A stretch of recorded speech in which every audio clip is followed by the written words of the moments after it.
Bargarh अनास्था vote रे हारिला BJD. Bargarh जिला Bijepur block अध्यक्ष पद को नहीं होइथिबा अनास्था भोट रे बीजेडी हारी जाइछि। ब्लॉक अध्यक्ष मोतीराम साहू विरोध में अनास्था प्रस्ताव आसिबा परे मंगलवार अनास्था भोट होइथिला एवं मोतीराम विपक्ष में 32 जन सदस्य अनास्था आनिथिबा बेले वोटिंग रो समस्त सदस्य बीजेपी को समर्थन जणाइथिले।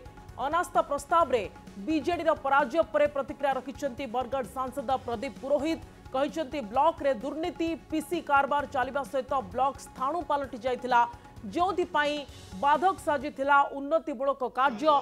अन्यपटे विकेट पड़िला कही बीजेडी को टार्गेट करिसेंती बीजेपुर विधायक सनत गढ़तिया। अनास्था रे हारिला बीजेडी। बड़ खबर आसी पहुंचुछि बीजेपुर ब्लॉक अध्यक्ष मोतीराम साहू अनास्था भोट रे हारी जाइछंती। मोतीराम को विरोध में भोट देइछंती समस्त सदस्य एवं बीजेडी समर्थित ब्लॉक अध्यक्ष थिले मोतीराम साहू।